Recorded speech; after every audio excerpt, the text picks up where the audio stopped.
We're up. Okay. Now let me check to see how we sound in the real world. Mm-hmm. Is it still going up live and stuff? Let's see. Yep, it says we're live. Okay. Oh yeah, baby. Sounding good? We can hear it. Okay. All right. We're panned, but it's all right. Yeah. It sounds good. Okay, so we're just gonna keep this going. I'm gonna grab my jacket because it looks cool and because it's cold in here. Perfect. Thank you for being part of this. Dude, of course. I didn't realize that this was going to be like the first live stream one, so I'm excited. Yeah, let me get you some headphones so you can hear yourself. We are very professional here, folks. I don't think anybody's watching yet, but that's okay. Do I need to plug in the headphones or do they just work like this? Yeah. Let me do that for you. Actually, you take these good ones. They have a longer cord. Dude, I think these are like the exact headphones that I have, I want to say. I like those ones. Somebody left them here. Oh, really? Yeah. Maybe it's not like the exact, but like it's up there. All right. Can you hear yourself? Let's see. Yeah, there we go.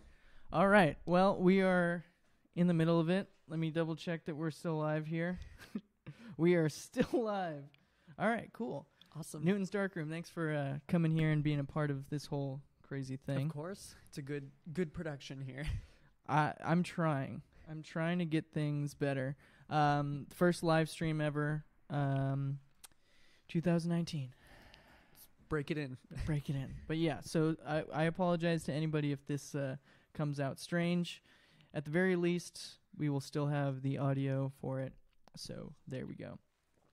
Well, Talon of Newton's Darkroom, how you doing? I'm doing good. I'm enjoying, my winter break still. I don't start school until January, or until first week of February kind of stuff, end of January. So I'm still just relaxing, getting stuff done, preparing for the big school year rush.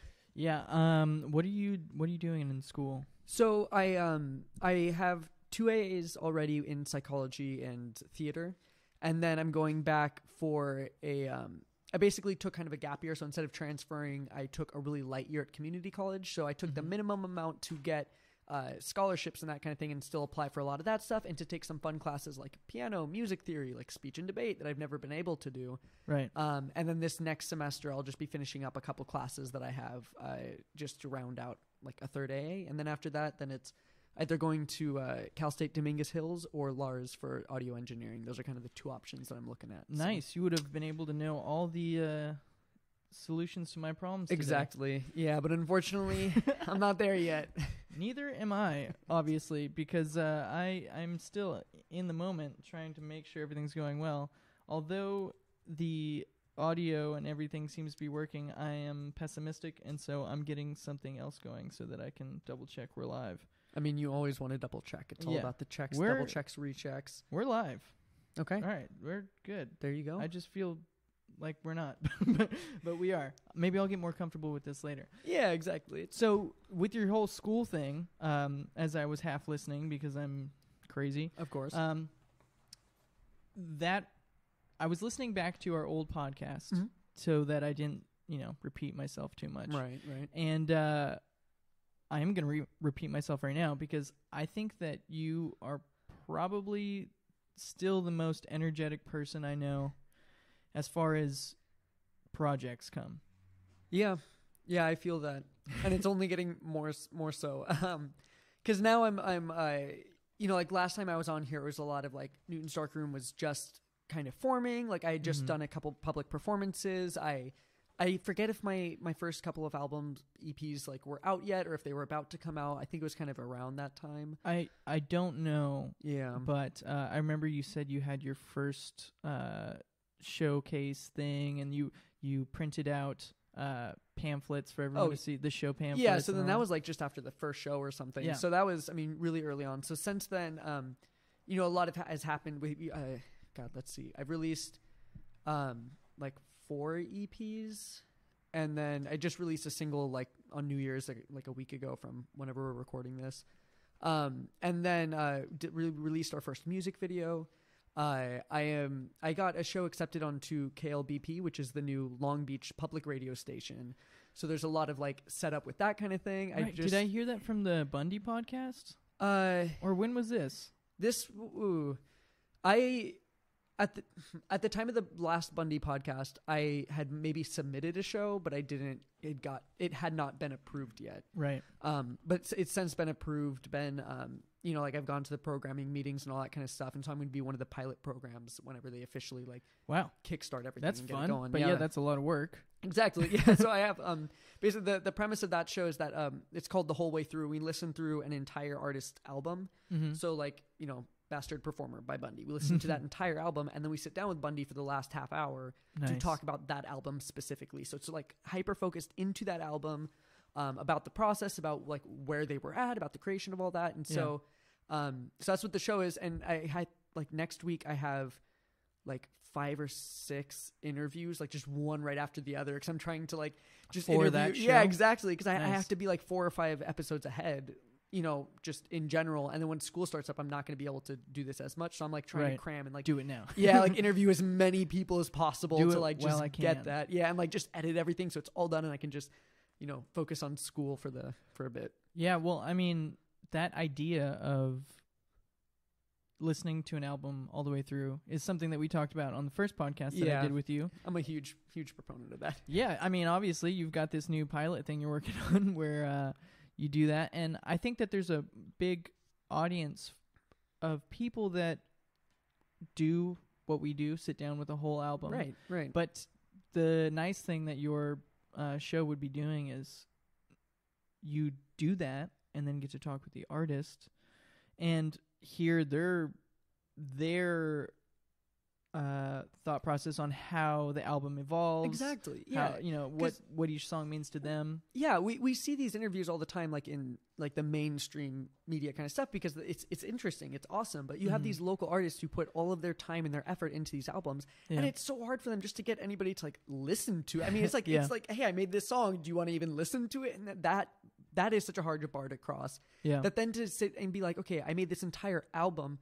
Let's talk about this album. And there's so many bands that have put out albums that have probably never even talked about what went into it, why they chose that album cover, why they chose that album name. Mm-hmm. And so it's really cool to hear some of those stories. And it's also cool interviewing some bands on some of their older stuff. Yeah. Because you'll have, maybe a band hasn't put out an album. They put out a couple singles, but they put out like the one album back whenever they started. Right. And so you're talking to that band now, and it's kind of this retrospective, like 3, 4, 5 years ago of like I interviewed Sofa City Sweetheart about their J. Lopez collection, which was just a bunch of demos that he basically made into an album, but he recorded this from like 2005 like onward, so this is a while ago, and he was able to kind of dig some of those stories up and relive some of that has never really been heard before for this beautiful little piece of an album. So, wow.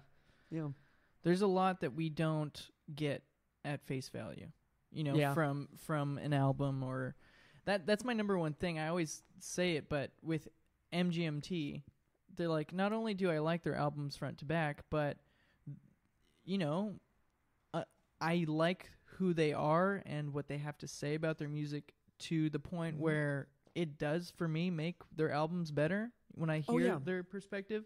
Although like people want to be purists about music and say, well, you should just like it for the music. It shouldn't be about the backstory, which I've said, which is why I fucking hate Andy Warhol's stuff, because it's all like, I mean, some of it's like more about the story than the actual art itself. Yeah. But, that's the way music and art works. We do like the backstories. Right. And it adds to it. Everything you listen is in context. Like you're listening to it in the context of other things. And that's why that's one of the big things of like Newton's Darkroom. Like if I had to label it as a genre that I made up because I can, it would be context rock, because it is like hyper, like I expect you to go into this album knowing a little bit of where it came from in this fictional universe. Right. Which is kind of the point of, the pamphlets that you had for the first show. Exactly. Yeah. Like context. The brochures and all that stuff. Yeah.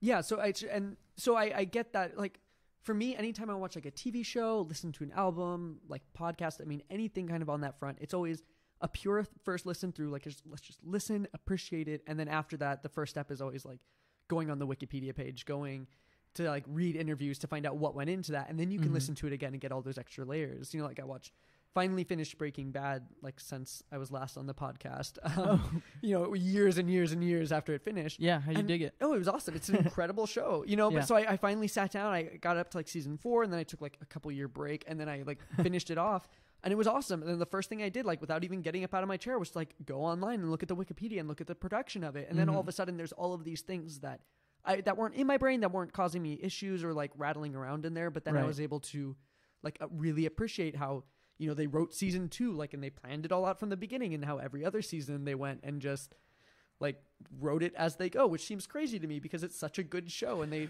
just wrote it as they went. That always surprises me, like, but it makes sense because, shows get picked up for a season. The pilot works, and they're like, all right, we'll give you 10 episodes. Yeah, like half a season sometimes. And then I always wonder, like, if they're worried that it's not going to make it, do the writers take the risk of just ending the overarching story, or do they take the risk of there being more seasons and like keep adding new things that are happening? It's like, when do you decide to end it? Right. Well, unfortunately, like now especially, it's so much less of when are we going to end it from a creative standpoint. Like, it so rarely comes from, we as writers have told the story we're going to tell and we're going to close it off. Right. So normally it is like either it goes on way too long, some situations, or it just ends in the middle of an arc because it kind of has to, and that's what you're dealing with. Yeah. That sucks. Yeah. I don't like unfinished things. Yeah. I'm upset that I didn't get this podcast thing to work the way I wanted to at the very beginning, but maybe that's the struggle of being an artist, is like, how often are you satisfied with what you do? Like, yeah, I finished 2 songs the other day for an EP that I'm doing, and I was waiting on other people to do drums for me and do all this, and I just decided, I have a drum kit. It's a shitty drum kit. I'm going to figure out how to do it. And I was so happy with myself that I was actually like able to make my songs pop and like come to life and finish them. Right. And I was excited about it. Like, fuck yeah. And then now I'm like, all right, well, on to the next. I didn't really enjoy it too much. Like, I'm happy it's done, but I didn't like, I almost didn't feel accomplished. I don't know. It's interesting because sometimes you make something and you create it and you're just like, oh my God, this is the best thing ever. Yeah, like, especially in the moment. Right, exactly. And it's incredible. And then you let it sit for a little bit and you come back to it and you're like, yeah. You know what I mean? And it's just Kraft mac and cheese. Everybody's got it. Yeah. And it's a good thing. It means that you're getting better. It means that you're recognizing things that you didn't hear before. And like, ultimately having stuff out there is better than not having stuff out there. So instead of being in your own head all the time, like sometimes it's really nice just to sit down and pump it out. And then you can listen back to it and go, but it got me where I am now, kind of thing. Yeah. Some of my favorite songs that I've done are my older ones. And I'm like, man, how did I do that? Like, there was something in it that I still like to this day. But part of it is that I enjoy the journey of being a better musician now. Yeah. Yeah. And I think there's also something to be said for not being a better musician. Like, whenever you don't have those technical skills, both as a songwriter, as a performer, as like a mixer and an editor and that kind of thing, like, just those experiments that you try or the weird little things, you're like, yeah, I can get away with this. And it's like, no, that sounds bad. That's wrong, but it sounds good, you know, because you just don't know, you were able to kind of, crack out this beautiful little piece. Right. Yeah. There's a lot of things that when I was first starting to write music, I think I was, how do I put this? Like, more creative because I was limited in skill. And now, because I want to push myself as a technical musician, the songs are coming out less trippy than I used to make my songs. Or not less creative, but more structured. Right. I guess I would say. Yeah. And I think, in a year that maybe my technical skill will be good enough to where I can start being creative with the technical skill. Yeah, I feel it'll like come full circle, hopefully. Yeah, I'm in that exact same boat because I took a piano 1 and a music theory class this last semester. I've never touched either of those things before. Like, this was all just brand new territory for me. And it's been so awesome. Like, I've learned so much, but now I'm in that phase of implementing this stuff I know a little bit about. So it's like, I know enough to know that this is the wrong thing to be playing. Right. But like, do I know enough to figure out the right thing that needs to be playing? So we'll see I'm working on a batch of songs right now for like the next future release. I don't know when that's going to be, but we'll kind of see how that goes. Yeah, exactly. Like, it might be really good or the entire project might be swept under the rug or something. We'll see. Yeah. my dad, all growing up, he was very adamant about not needing lessons. Oh, yeah. He was like, just play. If it sounds good, it's good. And like how you just said, now you know how to do things correctly. Is there any correct way in music? No, I guess from a theory standpoint. Good. But like, there's a lot of things. Like, I just showed my brother a song that I did, and he's like, "It's really good," but there's this like thing that's off about it, and I'm like, "But isn't that good?" Yeah. Like, it's weird, isn't it? Like, doesn't it give you this eerie feeling? Anyway, if it sounds good, if it sounds interesting, like, yeah, it's good. Who's to say? The biggest, I think, where the technicality comes in best is, for one, like efficiency. I think where like, or even like just getting what's in your brain onto the page, right? Where I can play around and I can hit keys and figure it out by ear and that kind of thing. But if I have something in my brain, like, it's really hard for me to get that onto the page. The way that it normally starts with me is I'm just messing around with the piano, the bass, something like that, and I find a cool riff, and then I build the song after that, and then I add like lyrics and vocals and all that kind of stuff. Right. So anytime I try to start with vocals, then it's this whole other thing, because then I need to like force all of this music kind of stuff in there. So that's where like these classes have been beneficial, because now I know chords now. I didn't know chords before. You can listen to the song that I just released, and it is all just like, it's a cool song. I like it. I still like it, but it's very like layered. It's very octave based. There's not a lot of like chords happening. And so, while I might not know like which chords go on which scale and all that kind of stuff, and like way to like key change or anything crazy like that, I can know like, oh, this is how I play an F sharp major. Like this is that kind of thing. And so, well, I don't know if you even, I mean, yeah. Like you're saying, it's just it's building, and you have the skills now, and you know more. But music with octaves is, I mean, really fun. Oh yeah, White Stripes is like all octave based. Yeah. So yeah, that's where like I feel like I've learned, like, I'm not gonna pursue very much more like in the world of music theory, because I have those like building blocks, and like, because it's ultimately not like, I don't want to go that route. Like, I'm not an overly technical person, so I don't need to be overly technical, but I have those basic skills, and then hopefully over this next couple of years, like, start developing it more, pushing I think things, as you write a song, it's a new song, you're making it, you've never heard it before, obviously. I think your brain eventually, after you do that enough times, will start to make more creative connections, like, in the song. And even playing-wise, your hands will start to move to new spots. You'll be more adventurous on the fretboard and like do all these things. So it just comes naturally. But. So what's the big thing you got going now? So the big thing I have going right now is I just released the first single really from Newton's Darkroom, and it's called Found Voice Calling. It's a song and an accompanying music video, which is the first time we've done a music video. Nice. And those are fun. Yeah, oh yeah. We shot it up at my dad's place.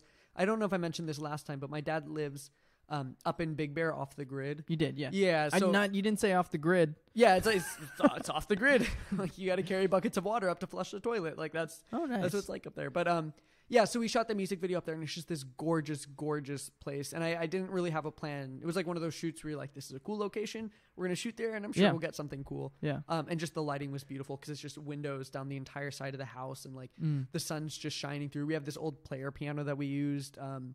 So it was really cool. And then my brother did the artwork for like the cover, and it's this really cool, like, I saw that. Yeah, it looks really cool. Yeah. And on the last podcast too, you talked about how your brother's an artist and you work closely with him for a lot of the Newton's Darkroom stuff. Yeah. There was he does a lot of good stuff. Right now he's working on there was in the podcast episode that was released alongside of the Found Voice Calling release, we reveal like who is kind of in charge of the videos for Newton's Darkroom. Right. And in that story, there's this part where there's like a student film festival. And so I just came up with a few like random student film names to like flesh out the story. And he's going to make some movie posters like for those like fictional films. So that'll be cool. Hopefully that's out soon. Yeah. You have one of the most, I mean, there's a lot of people doing creative stuff. Like, they do music or they do a podcast, but you do everything.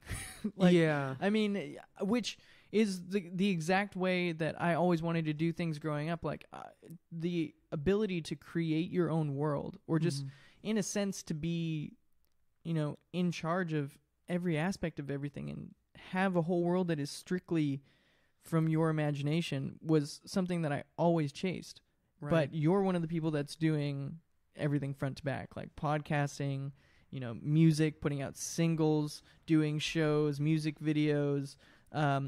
while having it all be in this strange, fun little world that you're creating, which is, I'm dead serious. Like I love it so much. It is so much fun to create for that, because it's not like, it doesn't take itself too seriously. Right. Like, it's not like I have all of these rules. Makes a lot of music suck. Exactly. Yeah. Because it's like, oh, like you start overthinking, or like, what's the rules? Or this character wouldn't do that. This character wouldn't do that. Like, I just have such a loose, like, there are certain things that are canon or that like I view in my head. Right. But like, there'll be times where like I'm on the Newton's Darkroom Twitter account and I'm just like, this is canon now, and I just shoot it out there and like, you know, let somebody like, if somebody wants to go through and like piece it all together, then they can go for that. But like, you know, it's a very fluid kind of thing. And I love it.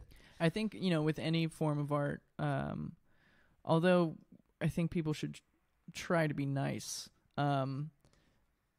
if anybody tells you you're doing your art wrong, I think a nice fuck you is, you know, at hand. Like, you should, I mean, but, you know, unless your art's hurting somebody, okay? There's performance art. I draw a line at some performance art, okay? I don't need you to keep going over the same tropes about art, like, you know, the government is after us, like people at their core are horrible. It's like, all right, I get it, performance artists, people are nasty. Like, you can just cite all the wars we've been in. Like, I get it.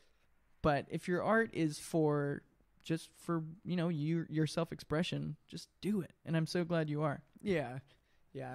And I'm glad that, I don't know, like we said, you're creating this little world, sort of, and not sort of, you are. Mm-hmm. I'm not trying to downplay it. No. And, you know, it makes me feel good because now I'm a part of your world. Yeah. And you're a part of mine. And we've both been a part of Bundy's, you know, it's the podcast thing. And to actually have people that are rooting on others to just do what they want is so fucking badass to me. Like, I don't know how to get any cooler than that. Like, just to have people want others to succeed. I know this scene is so supportive, so just so awesome, so interconnected too, with everyone making. I mean, I love like how you'll see these like little trends sometimes where it's like, oh, like a couple bands make a podcast, and you'll see like a couple more bands make a podcast, and they're all like inviting all these people, different people on it. It's awesome. And then you'll see like, you know, one person makes a playlist of their favorite local artists, and then you'll see a couple more pop up, and it's awesome because just so much music is being changed and shared, and so many people are being lifted up, and people are, you know, I think it keeps everyone inspired. And like the creativity like goes up a notch, I think. Yeah. Because everyone's pushing each other. Like, I'm legit doing this live streaming thing now because Nani did a live stream, and I'm like, God damn it, I should do a live stream. Yeah, you got to keep up. But no, really, but, you know, and it's not like a dog eat dog world, because I support Nani and Nani supports me, but what would we rather have? Would we rather have our podcast when we were both brand new at doing it and keep it just audio, or do we want both to have great production and, you know, do it live and all that? You want the best for everyone. It just makes the caliber of everything a lot better, I think. For sure. I know, like, one of the like Fellow Robot was another band that, like, they're great. Yeah, they're so awesome. Like, very early creative on, too. Yeah, I listened to because they were on Bundy the podcast after I was on there for the first time, and so I listened to that episode, and I was like, oh, these guys are kind of what I'm doing, where they have like a novel that's kind of supported by this music, and so I reached out to them, and I'm just like, that's awesome. They immediately reached back, like the first time we met in person. Yeah, and then they invited me to play a show. They're so like, I met with Anthony at Busker Fest, and he was just talking to me about like some of the future releases I had planned, and some like things that he saw, you know, stuff that he liked what I was doing, stuff that he would like to see me go, you know, do better with going forward. And like one of the things that he mentioned was like, like a consistent kind of look for NDR, because it's very eclectic. There's a lot of stuff. Right. And at the time I was good just to have some posting. kind of know, anchor to it all. And so like at the time I knew that wasn't really a possibility because I was feeling it out, but I'm like, like I have a couple releases, and that's been a big goal of mine for these next releases, is for this nice cohesive kind of thing. And so, you know, for the Found Voice Calling, like I made a color palette, I picked fonts, like I did all of that kind of stuff and made a style guide. I sent that style guide to my brother for whenever he did the artwork. And then now it's all cohesive. And immediately from the lead up to the album, or to the song release, to after that, to redoing the website entirely, like it all fits under that one, you know, color vibe, and it looks cohesive and it looks purposeful, and it's really cool. And I'm having a lot of fun, like trying to make things that fit into that vibe. Yeah.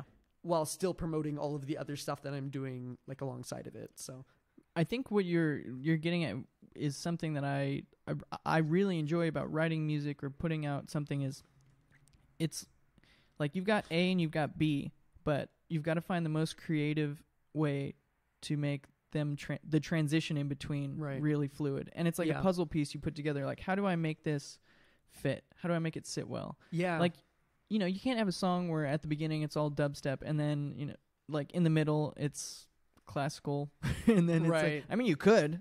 Nobody's stopping you. But that's a challenge that you have to overtake. That's not a natural transition. Yeah. And the listener would be kind of thrown off like, wait, what is this? Yeah. It's, you know, it's hard. But to have I don't know, do you feel better having like a feel to what you're doing now? Do you actually see Newton's Darkroom as like a new person? Like it's got its own personality now, different than maybe you first thought it would have? Yeah, definitely. It's always changing and evolving. It's getting like more simple. Like the last time I had like all of these different colors, and like each color was like a different like production, and like I've simplified that. So I remember you saying that. Right. You were like, what am I going to do? 1,000 tabs of like different. But like it's hard to like communicate that to people. Like whenever people log on to the website, like what are they seeing? You know, so a lot of that stuff has been simplified, but it's also become more pure in that regard, and it's evolving more. And I, you know, especially with the Found Voice Calling release, like you kind of have that next little wave of inspiration, you know. So I was kind of, you know, what am I going to do in universe for these next couple times, or do I want to release stuff like on my podcast feed without a release? Because I normally release stories alongside of an announcement. So hey, here's this story behind this new song, here's a story behind this album, kind of thing. But like the next episode is probably just going to be a standalone like fictional episode because I thought of a cool story that would fit the universe. Yeah, exactly. So it's like just like comic books, how like, you know, it started with The Amazing Spider-Man, and now there's like 1,000 different, probably closer to 100,000 different versions of Spider-Man that branched off, all from one idea, but it is all Spider-Man. Yeah, exactly. Yeah, so that's a big thing. And I'm always a huge, like, if you have ideas, you should act on those ideas now. Some people like to save it where they're like, ooh, like, I have this big idea for like the big villain of my story, and I'm going to wait like a couple years until they finally beat that villain. It's like, no. If you have an idea, like, make the best things you can now. Don't save your good ideas for later, and just have faith that you'll have more good ideas later. Most likely you will. Yeah. Most likely you will. And, you know, the process of creating will probably bring new ideas. And because 100%. You put out that story or that timeline, you'll branch off from there, and you'll have a new opportunity that you wouldn't have before because you didn't follow through with it. Exactly. Yeah. Me and my friends, we've been playing a lot of D&D recently. Nice. I'm so grateful because I have every Friday, like I have like, it's a weekly like scheduled, like everyone is committed. It's awesome. Everyone's super cool. So I just feel really blessed because I actually get to, you know, play this game that so many people like want to play. Yeah. And it's just helped so much with like world building, with that idea of structures, with kind of seeing things through. I mean, because especially, you know, like the DM like goes and creates this entire world, and the players like don't go down that path, and so on the fly they have to make these new things and make it engaging for the players, make them care about it, and make it dramatic. And like just watching that, and like, you know, running a couple games myself, like you get a feeling for that where it's, you know, the world is your oyster at that point. Like whenever you learn just to like make these dramatic things on the fly, you can just do it. I think it's good for the brain. Yeah, it like helps you be creative. My friend Trevor, he started inviting me to a game night sort of thing. And he plays Dungeons and Dragons. Maybe that's why people say D&D, because I can't say Dungeons and Dragons. Right. But I haven't played that with him yet. But he has this like board game of like The Thing, the movie. Oh, nice. And it lasts for hours, and you've got to like be creative with and decide what to do when. Yeah. And, you know, it's great. It's like these board games are now bringing, you know, 4 to 6 to 8 people together to think creatively. And like put some suspense and some risk involved with, or some add a level of what's the word I'm looking for? Add a level of stress that can be resolved, with low risk. You know, you're just playing a board game with friends, but like it feels intense. I mean, in the moment. That's the exact reason why like escape rooms are so popular, because it's the exact same thing. It is immersive. It is interesting. I haven't done one yet. It's challenging. Oh, my roommate is addicted to so he's to brought you rooms. along. So I've gotten to quite a few, and they're awesome. They're incredible. Like, you know, you go on Groupon, get a good deal on them, and you just go out, and it's, you know, I mean, you're totally they've got one in this little world. Oh, there's a ton of them. You can, you know, you can't swing a cat without hitting an escape room because they're just everywhere. But it's but it's so cool to see, to try and to compare the different rooms, to see like, what common themes you see, to see which, what they do differently, and how, like, we did one there where must be some really creative ones and some kind of like, not so creative ones. And that's the beautiful thing about escape rooms is they're also gimmicky, where it's like, right, oh, you're 1920s, you gotta go find like the beer that was stolen, or like, oh, you're sneaking into this like person's secret room to find the weapon that they stashed. And it's all just so over the top, but it's fun. It's good. It is so much fun, and it is. I mean, yeah, they're have good you puzzles. seen how they have, like, I know they had something at Disneyland where it's like VR. Yeah. But you wear a VR headset and you go into a room that's like blank. But it's been mapped out, and because it's mapped out and calibrated to the VR, you can actually like sit in chairs, but the chairs it'll change from like a chair to like a gasoline container, or like you can actually change the look of the walls, but it's all physically still there. You can move within rooms, but the layout because it's like the physicality is there, but it's blank canvases, and they just put whatever they want on that. Could you imagine doing like an escape room like that? I think it would be crazy. But I think part of what makes escape rooms especially so interesting, I think, is the tactile feel of it. Right. You actually get the whole. Yeah, like you grab onto a lock and you are feeling like that lock. You grab onto a barrel and you're feeling that barrel. And I think, because I mean, escape rooms have been around since like the early, like, I mean, I'm sure they go back further, but like you can think of like the early 2000s. The further they Flash go back, games. the more they get less consenting. Yeah. Like, they trapped me in a room. Right. Yeah. But you can think of like those old They've like been around Flash for a while. games that Really? used to go where like you're just clicking around the room like trying to find hidden things, and those were not good games. Yeah. Right. Yeah. But like it's that kind of thing, and like those are cool. I used to have one of those on my phone. Right. Yeah, and those are cool. Silly, but the feel of like going into a room and being able to, and we're like, this room is your oyster, and again it ties back to D&D. Like I think that's another cool thing about D&D is that you have full control. You can do whatever you want in this room. If you can pick up something, you can pick up something. There's none of those barriers. There's none of those, you walk over in a video game and you press X, but nothing happens because that's not an interactable item. Like, right. Yeah. The world is changing, man. Things are getting cooler, but things are also getting not cool. Dun, dun, dun. That's actually something I was going to talk to you about. So in, this world that you've created, what I think you're doing for me is like creating a place to escape to. A place to escape to. I think I just knocked something, that's why.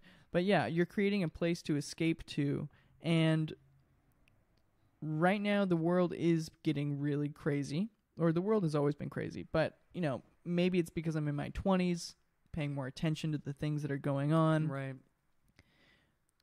Do you feel that you're doing this world thing to kind of escape from escape's a harsh word, but let's follow this train of thought. Yeah, no, go for it. Yeah. To escape from, having to comment on like the crazy things that are going on right now, because I know there's a lot of bands, especially punk bands and stuff like that. Like what they do is they only comment on how fucked up the world is, but you never hear like the Gorillaz commenting on the way of the world, maybe through their albums a little bit. I mean, I think the Gorillaz were totally. I mean, you can ask like what Damon Albarn would say to the people who came in for Humans. He was literally saying, "Picture that Donald Trump is president. Like, picture that there is a party happening, and like that just happened. So like it's like that album specifically, Humans, was like a hyper political album." Where like really, like it is like I didn't really very get much into so. it, and I mean I'm open to hearing you explain it. I'm not saying you're wrong, but when I heard it, I just thought maybe I didn't give it a big enough chance, because to me it just was too vapid and like into itself. But maybe that was the point. I mean, I think that's a little bit of an honest critique, but and I said this last time, like I'll defend Humans. I thought it was a good album, but like the first track, it's been a while since I've listened to it, but I think it's Ascension with Travis Scott, I want to say. But like they touch on like police brutality and that kind of stuff. Like there's man, I really was not listening. Yeah, like it's I mean, and it's there, and it's kind of under that layer of like their music and that kind of stuff. But like that album was a very, very commentful album. I guess I'm 100% wrong, because think about Plastic Beach. It's about just totally like ruining the world. The Gorillaz from the get-go have been a very like they are a punk band like at their heart, like their messaging. I mean, their first phase was called Kill Your Heroes, and it was about how vapid like the music industry is, and how like all of these idols that we have are just like, you know, prop them up, knock them down kind of thing. So like from the get-go, they were That's a very, works. I mean, Dirty Harry, like you can look at the music video for that, and it's like very critical of war, of people going out there, you know. So they have always been like a very political band. If anything, like they've gotten a little bit less so. But well, then I guess I'll change my question a little bit. Do you find that you're finding yourself commenting on the way the world is in your music? So to get back to that, so in my music, I feel like I don't touch on that stuff as much. Right. Not like directly, but in the worlds that I create and the stories that I tell, 100% so. Okay. I've always been a fan of children's literature, right? This idea that, because so much of it is so engaging. I mean, you think of like Harry Potter, right? Even like the Chronicles of Narnia, Dr. Seuss, like they're silly, they're goofy, they're meant for kids, but there's so much substance there. Right. And I appreciate that, where it's kind of under that layer, you have to think about it, or it's able to kind of, you know, cover that pill and cheese where it's fun and interesting, but like, you know, but when you bite to it, there's a pill in the middle. And so I try to do that as much as I can. Like, you know, I'm a white straight guy.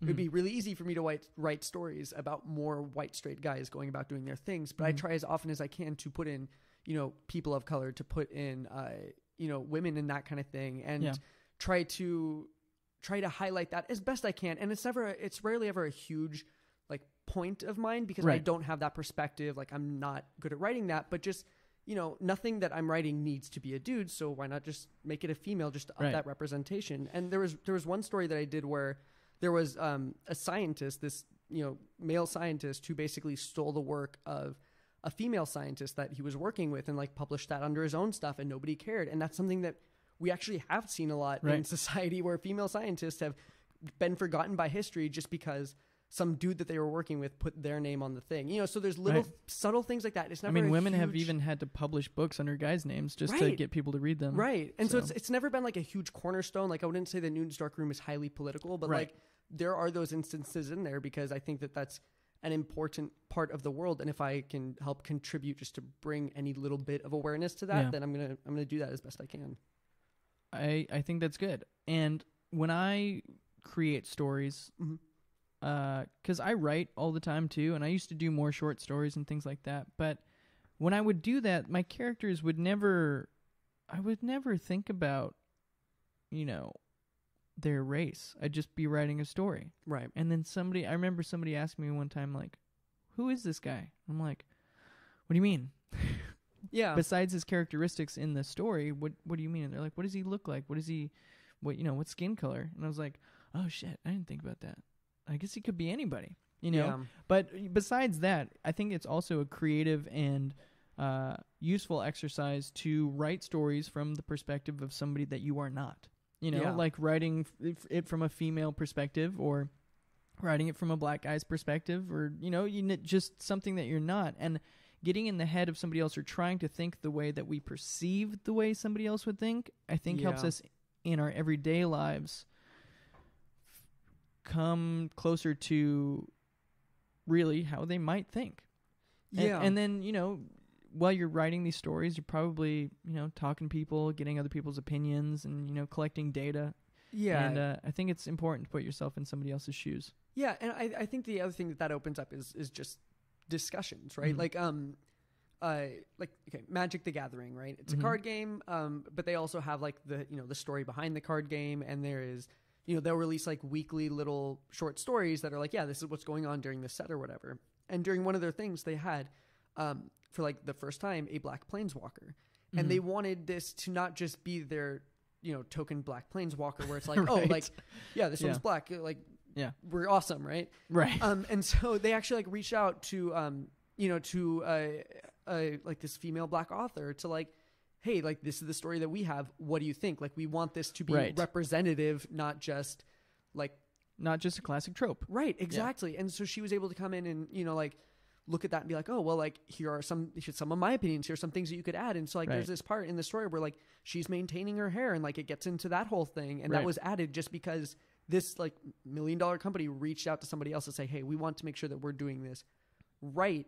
And not just plastering stuff up there. So reaching out to people and not being afraid to write from those perspectives, but also willing to listen from the people from those perspectives is a huge thing for moving that kind of stuff forward. Right. I think especially as companies get, really huge, they're under much more scrutiny to do things that aren't super fucked up. Yeah. But at the same time, I have a little bit, not a qualm with it, but something makes me uncomfortable about it. I'm not into Magic the Gathering, so correct me if I get out of line here, but it's a fantasy world. Mm-hmm. And it's funny to me that even in fantasy worlds, we have to deal with race and how things are perceived, and we can't just be like, no, that doesn't exist in this world. That's your own emotions focused on that. Right. Well, in this instance, it's not like that stuff exists. It's not like her story was about I'm a black planeswalker, and what does that mean, or anything like that. Right. It was just to make it more accurate to how that character would be. Exactly. Okay. Yeah. Exactly. I'm not talking shit on it. I'm just wondering, it's a fantasy world, so why create a world where that's not an issue. Right. And a lot of people do to some degree, where they'll just kind of sweep that under the rug a little bit. Or it's really interesting whenever you see those that don't do that, where it's the dwarves still hate the elves, and you're okay, what? Right. How to remedy that and all that kind of stuff. But I was thinking last night, I went to sushi with my family, and we were sitting next to a group of maybe 10 kids from, I think they were in their 20s, early 20s. But every single person was drastically different from the next. Yeah. And to some degree, they were very dorky, but they were having tons of fun. And then I thought about, my friends in the groups that I'm in, and for the most part, we all look rock and roll to some degree. Yeah. And then I was thinking, maybe what they've got going is more honest. This group next to me, this dorky little group that probably had a hard time in high school, let's just say that, they seem much more open to having differences in appearance, in ideas, and they're accepting of it. They're all together as, I guess, a group of outcasts that are just they looked like they were having an amazing time. Oh, totally. And I thought, I was like, some of the people that I hang out with, would they be open to having somebody with us that's totally different from us? And the answer is probably, because I don't keep assholes around me. Right. But I could imagine circles where everybody's too similar. Yeah. And when you get in a group where everybody's too similar, things start to get dangerous. Oh, they definitely get dangerous. They definitely get dangerous. That's you ever hear of the Nazis? Right. That's one of the reasons why just representation in the media is so important, because for some people, I'm lucky enough to live in a town and live in a city that's so diverse. I live in Southern California. We have people from all kinds of walks of life. I'm right next to LA. That is a bustling city, and a lot of cities have that. But whenever you get to the more rural areas, they don't have that as much. For some people, the first LGBTQIA person that they meet is from TV. Right. Is from watching Queer Eye on Netflix, is from, Will and Grace, or anything like that. And so it's important to have that. And it's easy to just say this is an all white cast because we chose them or whatever. Or it might feel forced to put in some of those different perspectives. Right. But it's important to have that equal representation and to show that to people, because otherwise they may never meet an actual Muslim or something like that. Right. So you need to honestly, as best as you can, represent that whenever you can, so that people are introduced to it and they see oh yeah, they're not scary. Right. They're just normal people. I went on tour with Iris during their tour, and I was just helping out with merch and taking pictures and driving and all that. It was cool. Some cool videos there. Thanks. We had a lot of fun. It was so hard. It was a hard tour, but it was funny because we would get to these towns and it became a joke because the drummer, Glenn, is Asian, and we started calling him Asian Glenn, because a lot of the times he was the only Asian around. Right. And you would get to these towns Little Rock, Arizona. Mm-hmm. Everybody for a moment was looking at Glenn. It could be that Glenn is a handsome fellow, but it was probably that he was one of the only Asians around those parts. Mm-hmm. And we talked to him about it, and he thought it was funny. He didn't care because he's, a well-adjusted adult. Right. But for a lot of these people, we were a band of randoms coming from California, and we stuck out like a sore thumb. Yeah, so that happens. But it was interesting. And another thing, like I was watching the show, This Is Us. Yeah. And they've got like, you know, the black family, the fat girl, the really handsome guy, the good dad, the alcoholic, like all this stuff. And when I first started watching it, I really was too critical of it. I was like, they're just trying to like, you know, please everyone. Right.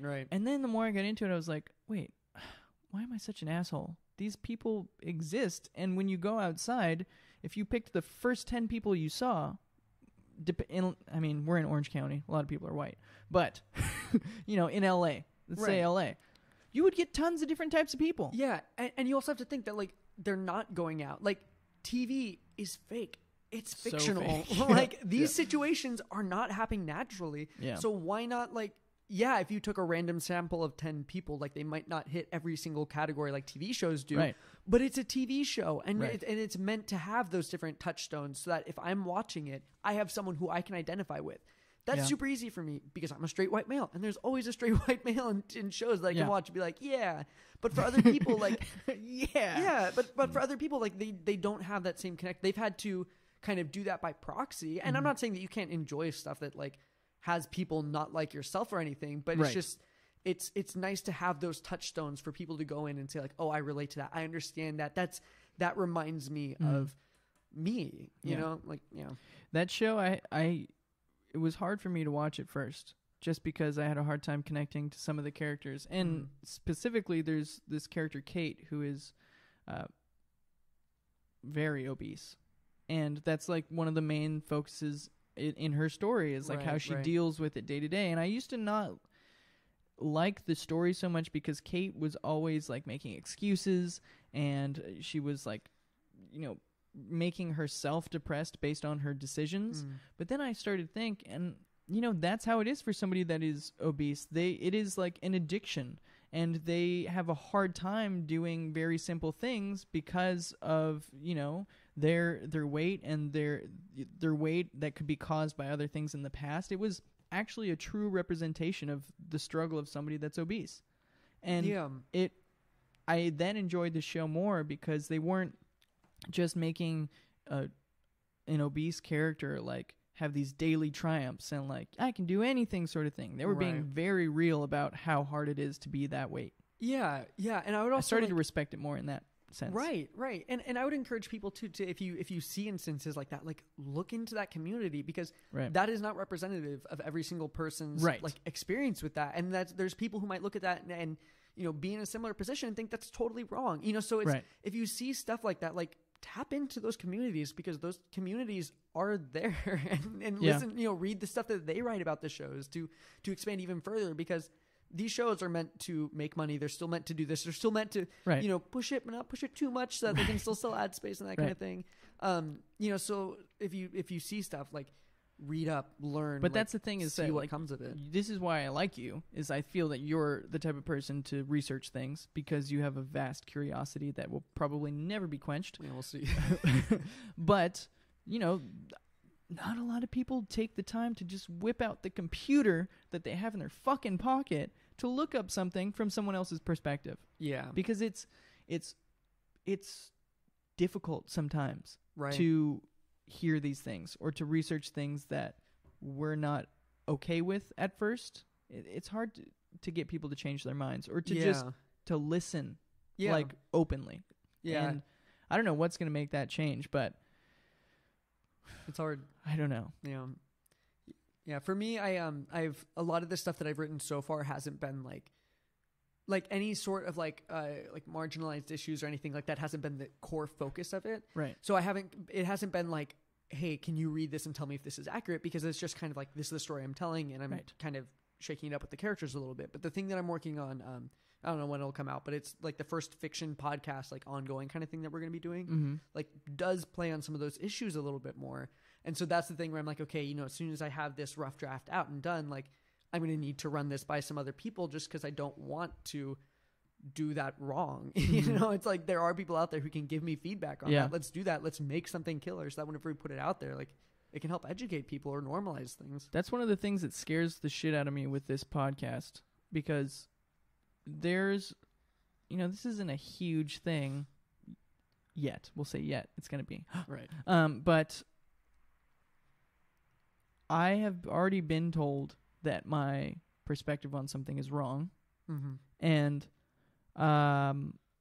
I'm completely open to people telling me how they feel about the things that I've said, because at the end of the day, I'm working in entertainment. And although I'm trying to entertain, I would also like to hear what other people have to say about my thoughts and feelings. But I'm scared that 10 years from now, I'll be on the wrong side of history with some things.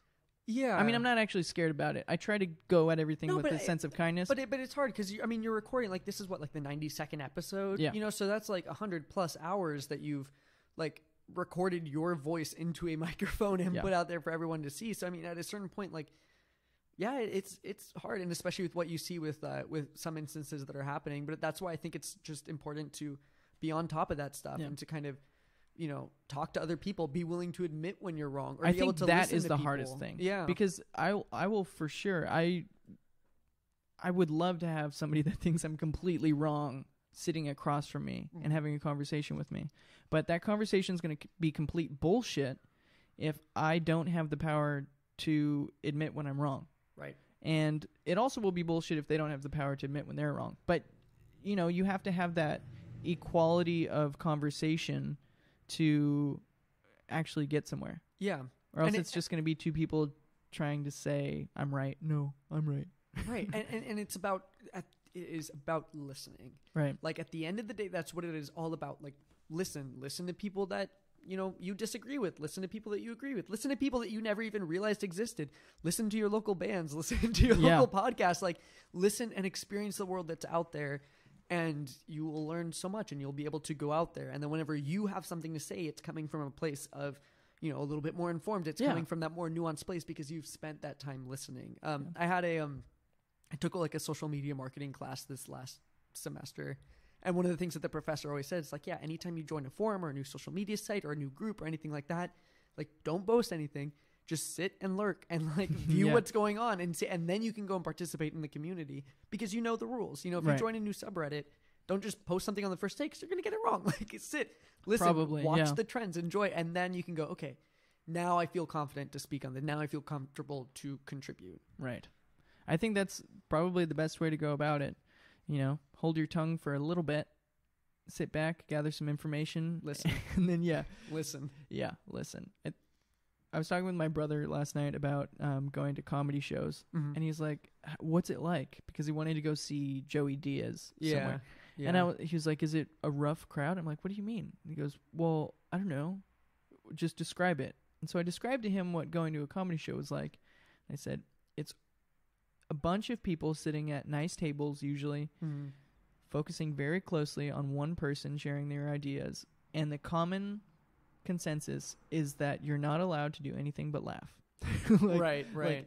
Like you're there to be entertained. You're not there to spread your ideas to the comedian or tell the comedian they're wrong. You bought a ticket for this. You're there to enjoy it. But I forget where I'm going with this.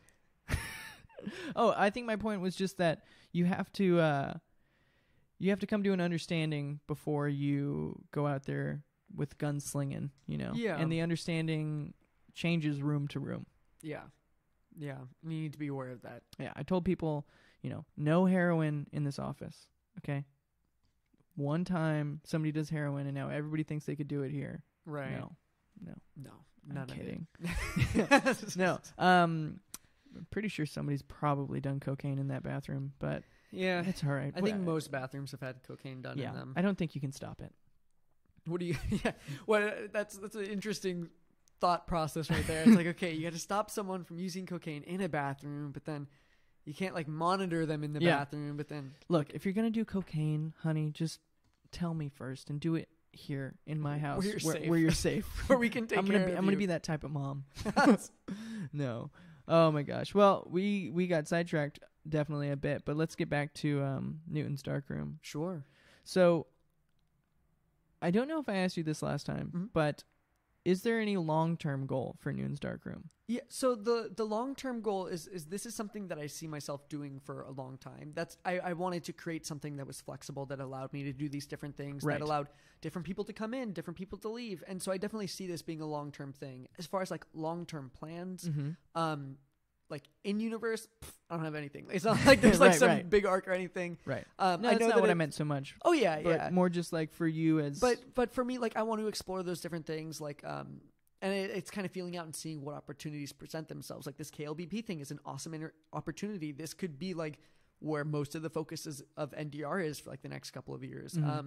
There's like projects that are way far out that would be too big for me to do right now, but I can start like the groundwork for them now. And so there's those kinds of things. So for all I know, like, you know, in a couple of years, I could be trying to run some like, you know, big like short film or feature film kind of thing, or like a novel, or like some weird kind of thing like that if I come up with something good enough. So it's just a creative outlet for me, and I intend to have it for a long time. And hopefully I can kind of start to scale up from, you know, EPs to, you know, albums to large projects to having other bands come in and contribute and do things. I connect with you on that. I think that it's good to have a very flexible project that, although changes, stays consistent in some way. Like it always has your stamp on it. Yeah, it's a consistent brand that can venture out into a whole bunch of different ways. So you got a New Year's resolution? Yeah, my New Year's resolution is to listen to a podcast every single day. Wow, yeah, that's pretty good. Because I do that by accident. I know. Stitcher, I listen on Stitcher, and they actually have like the current streak kind of thing. Really? And so I listened to a lot of podcasts last year. Oh yeah, like I listened to over, I don't know, I forget the exact numbers, but like I love podcasts. Over a lot. I listen to them a lot. Yeah. But there's like days where I miss, and so like this time it's like, okay, let's sit down and like make sure that I'm hitting at least one a day, and hopefully that it forces me to like branch out into some other areas too, where it's like, okay, gotta listen to one. What do I feel like? Let me, you know, listen to this small time podcast I never thought I'd listen to. Let me listen to my friend's podcast, all that kind of stuff. Yeah. I think so. One of my friends, they have this idea that to create good art, you have to explore, which I think is probably a pretty, I think it's very very fun statement. But they were saying like if you're stuck, if you can't finish a song, like go on a mini road trip for the weekend, go somewhere you've never gone. And I think podcasts gives you that same sort of thing. You can actually escape to a different environment that you've never been in, that will cause you to have new ideas and new thoughts and new feelings on things without actually leaving your bed. Yeah. And, you know, I listened to this one podcast, I think it was recommended to me, but it was an experiment where they were going to have these people live on... Oh, the Mars one? Yeah. Was that by, it was by Gimlet. I think it was called like The Habitat or something. Yeah. And although I wasn't like anywhere other than in the back, you know, of my office here printing T-shirts, I was in Hawaii in this climate that was very similar in this to giant Mars. Dome. Yeah, and it fucked me up in a way. I was like, damn, I just teleported.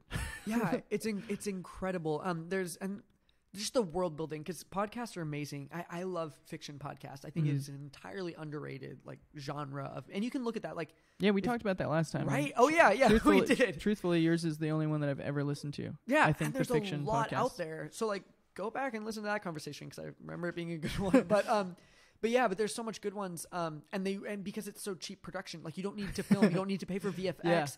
You are just paying like for sound design, which you can do anything with. Which you can kind of do for free. Yeah, like if you're good enough, like do it. Yeah, and I mean, you can look at some podcasts, like Welcome to Night Vale is a huge podcast, right? That is just one dude talking, one dude doing like production, which is just like music, and it's music that he's already recorded for his own music. He just like took it and put it there, and then like the occasional sound effect or something, and then you listen to like Magus Elgar, which is a fiction podcast done by a friend of mine that is like incredibly intensive sound design, like incredible stuff. Dudes like that freak me out. Yeah. They seem so smart. Yeah. And it wasn't like just one guy. He invested in this. Like he had multiple sound designers working on it, like voice actors, everything, but it pays off because you are just absolutely brought to this other world. Yeah. And that allows so much creativity. There's one that I'm listening to right now called Adventures in New America, which is like this weird, like alternate future of America kind of thing. And it's like, it's like really like hyper political, but it's also really interesting and like, you know, whimsical, like doesn't take itself too seriously, but it is interesting. And that's the kind of thing that like, I don't even know how that would be represented in film or in these other Right. mediums, but because Maybe like couldn't. yeah, but because like you can just let your brain fill in the blanks. Yeah. You can take people anywhere. It's kind of like the new version of a book, because Yeah. when I would read, which I try to read every day. I love reading, but Mhm. when you're reading, your brain, your own personal brain, is making pictures that only Right. you see, Mhm. based on just a collection of words. And when you're listening to a podcast, it's the same thing. You're creating an image or landscape in your head that no one else gets to see. Yeah. Nobody could ever replicate the way you did it in your head.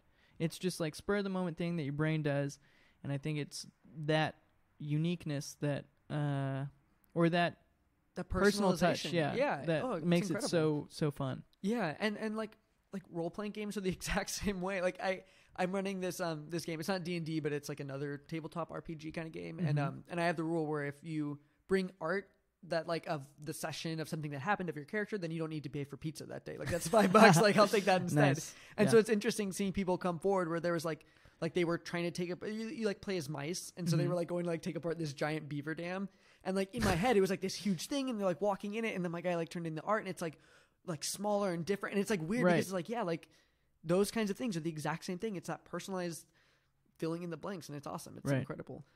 Oh man, Yeah, I think we live in a good time. I think so too.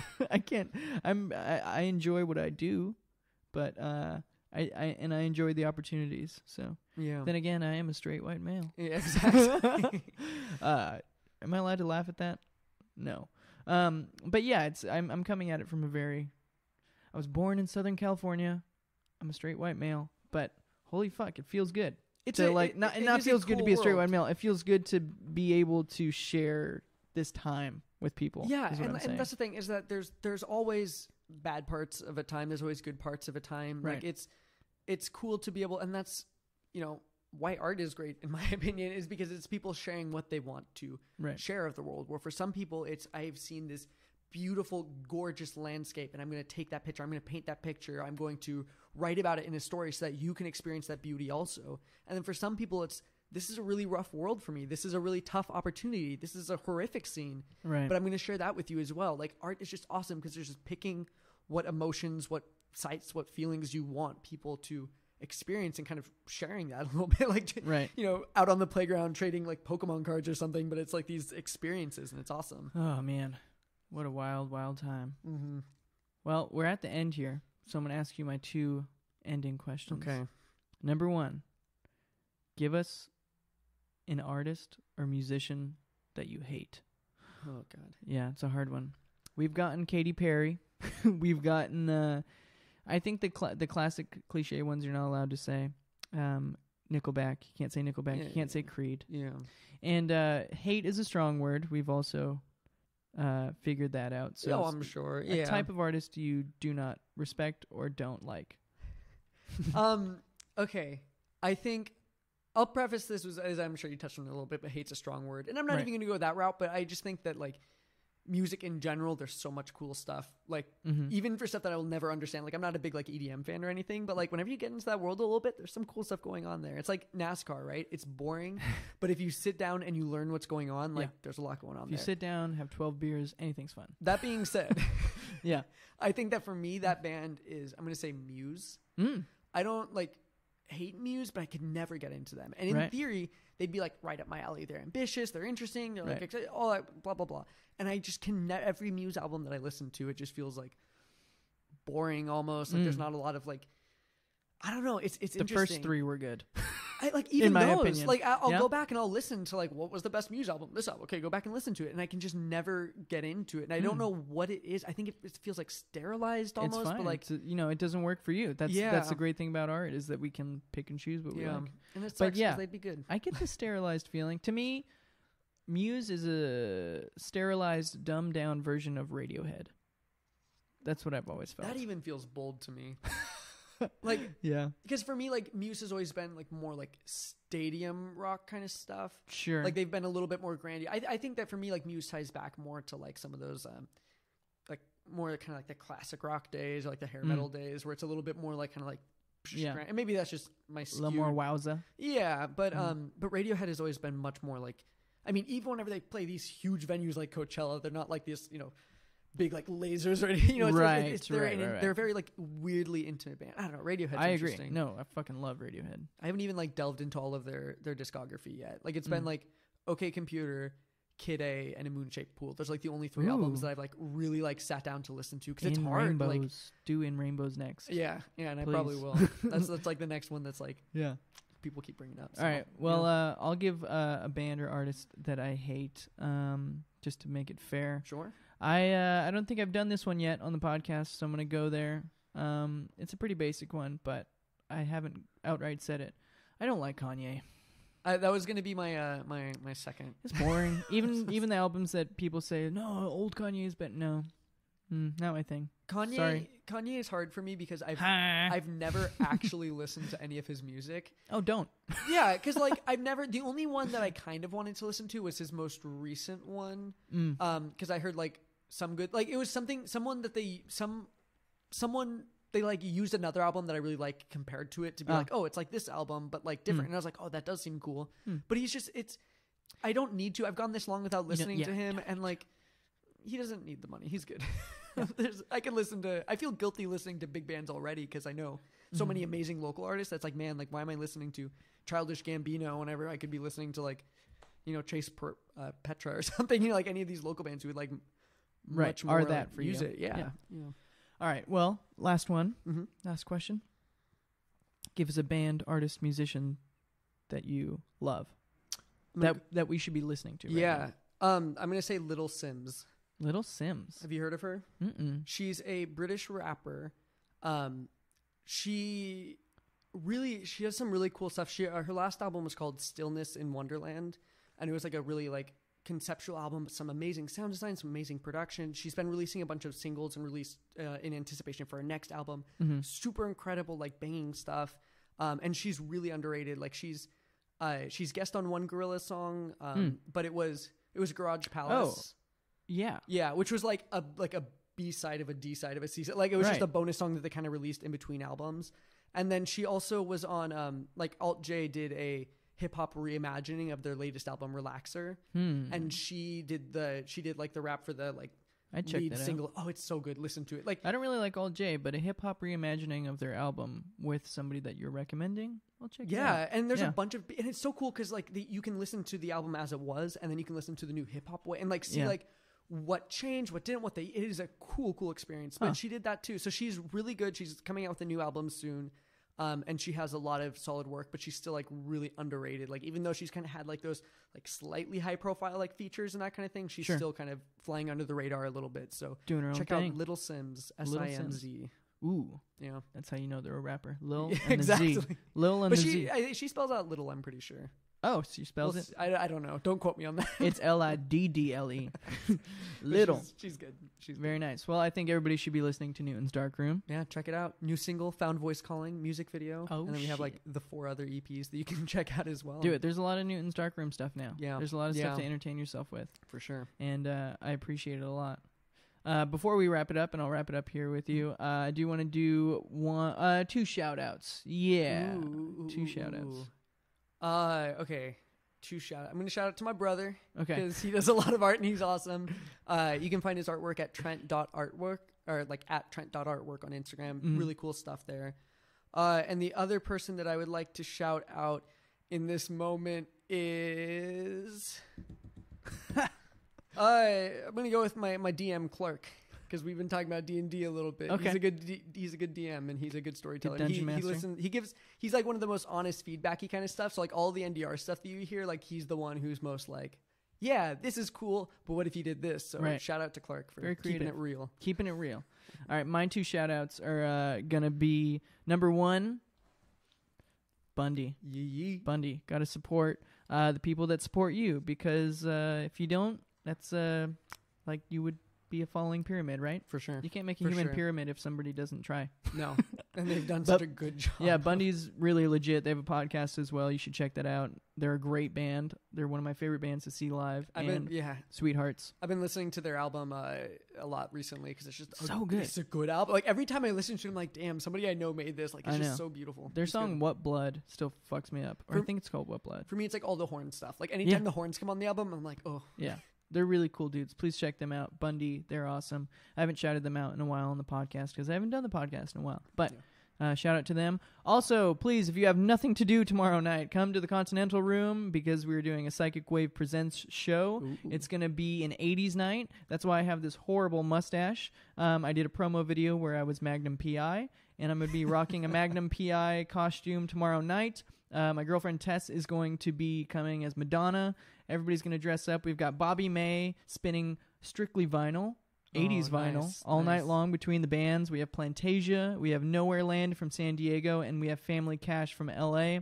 It's going to be tons of fun. It's also Taco Tuesday, so get your dollar tacos. I think they're $1. Don't quote me on that. Get your drinks. Dress up 80s, get a raffle ticket, win some prizes. There's a lot of cool prizes. And it's free, 21 and up.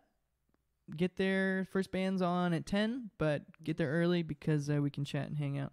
Anyway. That's it. So thanks to Newton's Darkroom, Talon, for coming on. I appreciate it. Of course. Thanks for having me. We did it. It worked. It didn't all explode. It did not.